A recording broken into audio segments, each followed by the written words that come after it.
आदाब, नमस्कार। मैं हूं शकील अहमद। जहां एक तरफ इजराइल में पिछले 5 महीनों से जंग जारी है, वहीं दूसरी तरफ भारत में भर्ती चल रही है इजराइल के लिए। इसके साथ ही एक बड़ी खबर आज ये आई है कि इजराइल में भारतीय दूतावास ने एडवाइजरी जारी कर भारतीयों को ये आगाह किया है कि वो अगर इजराइल में मौजूद हैं तो वो देश को छोड़ करके चले जाएं। खासतौर से यह कहा गया है कि जो लोग इजराइल के बॉर्डर्स के इलाकों में हैं वो इजराइल को तुरंत छोड़ दें, वो बॉर्डर के इलाके को तुरंत छोड़ दें। यह एडवाइजरी इसलिए जारी की गई है क्योंकि एक मिसाइल दागा गया था जिसकी वजह से एक भारतीय नागरिक की मौत हो गई है। इस भारतीय नागरिक की मौत होने के बाद दूतावास जागा है। अब सवाल यह खड़ा होता है, एक तरफ भारत के कुछ राज्यों में जहां पर भारतीय जनता पार्टी की सरकार है, उत्तर प्रदेश और हरियाणा, पिछले कई महीनों से इजराइल में मजदूरी करने के लिए भर्ती प्रक्रिया चल रही है। चोरी छुपे किसी तरह से कुछ पत्रकार इस कैंप के अंदर पहुंच जाते हैं जहां पर डॉक्यूमेंटेशन का काम चल रहा है और इजराइल के लिए यह भर्ती प्रक्रिया चल रही है, और एक दो नहीं बल्कि हजारों की संख्या में।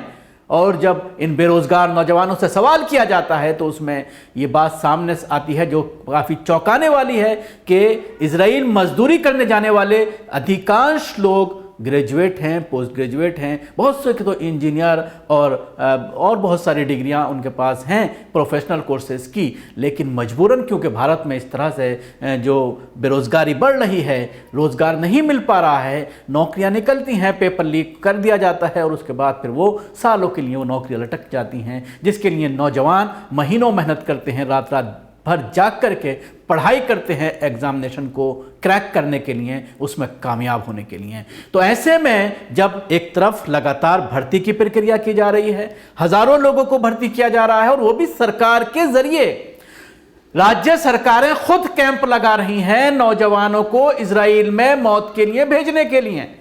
अब दूसरी तरफ आप देख सकते हैं, और यह एडवाइजरी आज ही जारी की गई है इजराइल दूतावास के जरिए, जो इजराइल में भारतीय दूतावास है। तो आप संगीनी का अंदाजा लगाइए कि किस तरह से इन भारतीय बेरोजगार नौजवानों को मौत के मुंह में जानबूझ करके धकेला जा रहा है। युद्ध जारी है, लेबनान की सीमाओं से लगातार इजराइल पर मिसाइल दागे जा रहे हैं और कई बार सटीक निशाने पर भी लग रहे हैं। अधिकांश मिसाइलों को हार के डिस्ट्रॉय कर दिया जाता है, लेकिन कभी ऐसा होता है कई बार के वो निशाने पर जाकर के लगते हैं। और यही वजह है कि कल इजराइल के बार्गेलैंड के पास हुए एंटी टैंक मिसाइल अटैक के बाद भारतीय दूतावास ने मंगलवार यानी आज 5 मार्च 2024 को एडवाइजरी जारी की। इसमें भारतीयों को इजरायली बॉर्डर छोड़ने और सुरक्षित स्थानों पर जाने की सलाह दी गई है।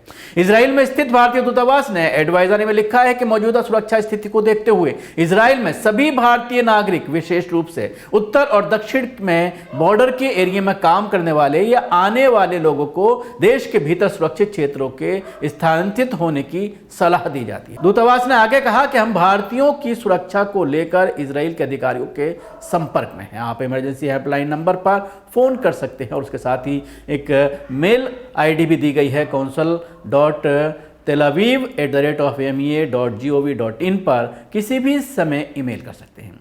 एम्बेसी ने इसके अलावा भारतीयों से कहा है कि एडवाइजरी अपने स्थानीय नेटवर्क के जरिए फैलाएं। दरअसल इजराइल की उत्तरी सीमा पर स्थित मार्गिलियाड के पास एक बाग में लेबनान के हिजबुल्लाह के जरिए टैंक रोधी मिसाइल दागी गई। इसमें एक भारतीय नागरिक की मौत हो गई और 2 अन्य घायल हो गए।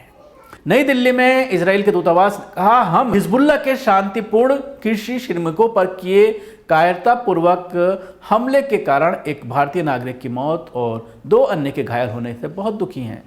ये श्रमिक कल दोपहर को उत्तरी गांव मार्गिलियाड के एक बाग में खेती कर रहे थे।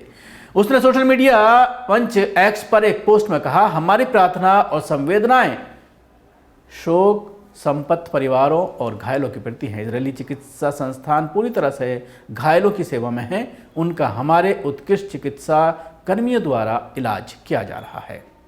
तो आप देख सकते हैं कि किस तरह से भारतीय एक की मौत हो गई और 2 जख्मी बताए जा रहे हैं जिनका इलाज चल रहा है। तो ऐसे में सवाल यही खड़ा होता है कि आखिर मौत के मुंह में राज्य सरकारें भारतीयों को क्यों ढकेल रही हैं।